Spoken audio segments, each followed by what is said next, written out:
Hi, welcome to another edition of the Alan Rosenberg Show. So, when I started buying music officially in 1973, it was vinyl records. That was by far my favorite way of buying recorded music. My second favorite type of music format at that time was 8-track tapes. So, what happened was I had a component stereo system, not a great one, but it was good.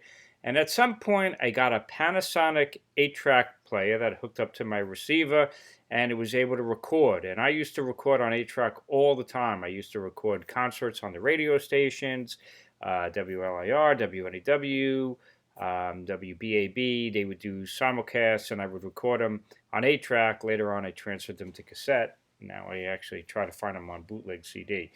But it was a great memory for me with the 8-tracks. And then it was portable.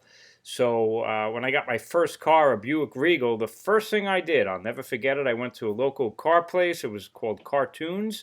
And I bought a 8-track tape radio, and they pulled out the old radio that it came in, and they put in a new one, and I could play my 8-track tapes in the car. And I was just so happy. It was just great. And then I had a portable 8-track, and even when I went to college, which was 1981, I brought that portable 8-track boombox up there, and that's how I used to play music in my dorm, was on a portable 8-track. So most of the time with 8-tracks for me, it was about recording on there. But every once in a while, I would buy pre-recorded 8-tracks, which was very different because the sequence of the albums was totally different than the vinyl record. Because with an 8-track, you have 4 programs, and the record label would try to divide the songs into 4 programs as best they could. It didn't always work out that way, but they had to reconfigure the songs to fit, and then sometimes it would splice in the middle of a song. Anyway, eventually I got rid of my boombox, and I got rid of the portable 8-track player, and got rid of my 8-tracks, and it became a distant memory. And then about a month ago, at one of my local record stores that I go, lo and behold, there was my 8-track player recorder. I couldn't believe it. And I said to the owner, I said, "Oh my God, that's what I grew up with. It's amazing." And I said, "Are you selling it?" He's like, "Yeah, but it's not working. He's got to get it redone, and it would take a couple of weeks." So today, I went to the record store and bought it. And that's what you're looking at right there. There is my Panasonic 8-track recorder hooked up to my component stereo system. And it plays. And it plays really well. So not only did I get an 8-track player recorder, but I went crazy and I bought about 12 8-tracks. Now, these things are kind of sketchy because you're talking really old technology. So, will they play? They're all dried out. So I really went through a lot of them to try to find ones that play. And I thought maybe you'd find it interesting as I go down the rabbit hole of buying some pre-recorded 8-track tapes and playing them on my brand new old Panasonic 8-track stereo record deck. What 8-tracks did I get today? You might find it interesting. Uriah Heep. And this was sealed, high and mighty. And it would come in a case, and here's what the cartridge looks like. No artwork since it had an outer. And there's how they divide it. 4 programs. And you'll see. I'm going to demonstrate it. You hit program, and it moves it over. Jethro Tull, and Now My Love. War Child. Totally different configuration. Starts with Bungle in the Jungle. So there's that one. And Rick Wakeman, one of my favorite Rick Wakeman albums. The Myths and Legends of King Arthur and the Knights of the Round Table. And you take it out of there, and this is what the cartridge looks like. And this one's fancy. It's even got back art. So that's kind of cool. And I got a ELO. I'm not a huge ELO fan, but I never had this album. Ole ELO. Can't get it out of my head. Evil Woman. Got that one. And along with Jethro Tull, here is Thick as a Brick, which ought to be interesting because I don't know how they're going to reconfigure that one. Maybe they didn't, I'm not sure. But thick as a brick on 8-track. Ron Wood, his first solo record, I've Got My Own Album to Do. And this is the outer slipcase, and here's what it looks like. And again, totally reconfigured from the vinyl album. Another ELO. The classic double album, Out of the Blue. And this is what it looks like, and there is the configuration on the 4 programs. So what happens is you can play it, and you hit program. I'm going to do it. And you'll see it go to a whole nother section of the album. Here's a Rory Gallagher album called Photo Finish. That's a good one. And there is the album songs on that album. The Allman Brothers. I'm a sucker. I love this album. There, it's got a price tag of $3.99. Originally $7.47 from two guys. Capricorn Records. See if I can get this one out. I love Enlightened Rogues. That was a reunion record. One of their first reunion records. And I actually saw this tour at Madison Square Garden.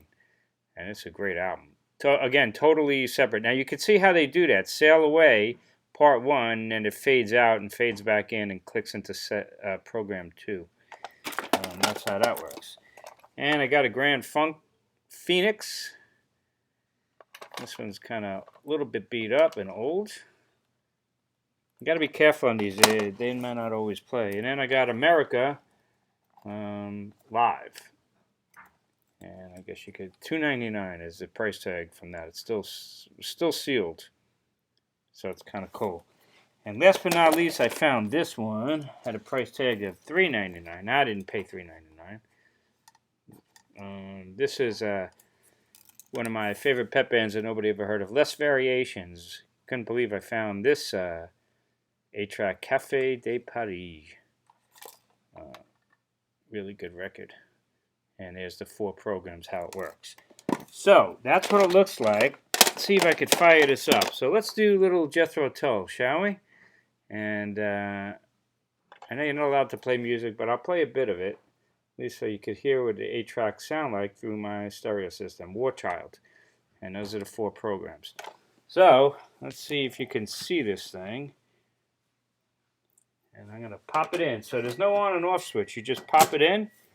And right now, let's get that on the, I'll be right back.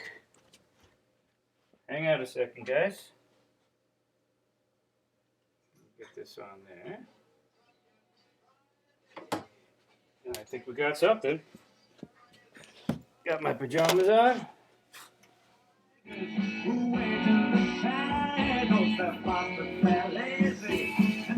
So that's an 8-track. Now, it probably sounds really horrible through this, but it sounds pretty damn good on my surround. Obviously, it doesn't sound as good as vinyl, or certainly not anywhere near like CD quality. So let's say you don't like the song, and I love Bungle and Jungle. So I can go to... Goes to a whole different section of the album.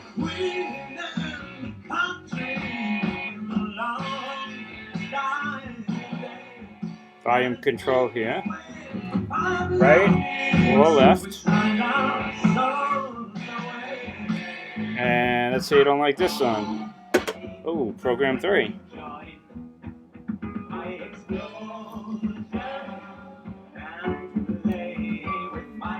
Pretty cool, huh?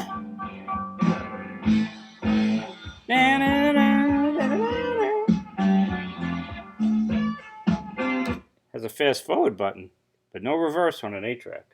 So I just fast forwarded that, and we go like that.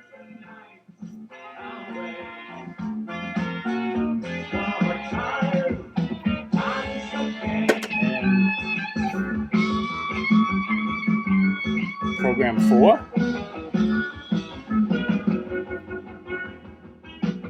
And eject button. Pretty cool. Now, the 8-tracks play in a loop, so literally it will play forever. But there's a pan eject button where at the end of program 4 it will eject automatically if you want. So So here's Out of the Blue. So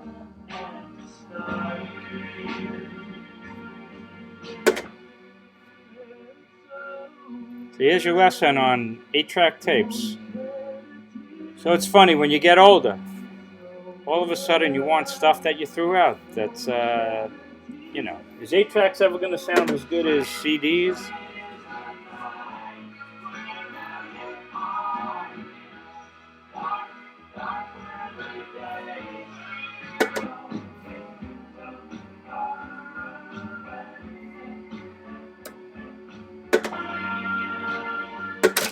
So there you go.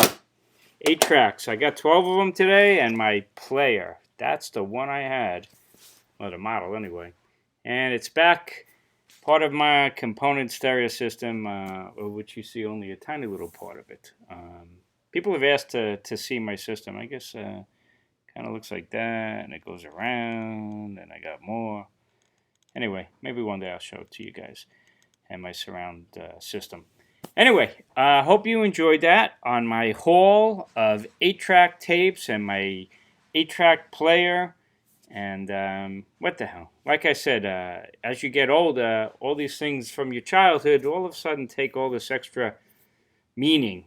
Whether it's my chitty chitty bang bang corgi car that I threw out when I was a kid and I was dying to find one and I finally found one. All this stuff takes on extra meaning. Like 8-track tapes, I guess. Anyway, if you're new, please hit subscribe. I would greatly appreciate it. Check out my other videos. I'm going to do another haul video. I'll see if I can do it tomorrow night. Because I got a bunch of stuff that I haven't shown, the regular stuff, you know, vinyl. Got a Great Buddy Holly vinyl box set and a bunch of CDs, some DVDs, Laserdisc. Runs the gamut. So anyway, thanks so much for watching. Please hit subscribe. Please hit like. Check out my other videos. Stay safe. Stay healthy. And keep rocking. I will see you on the next video. Have a good night.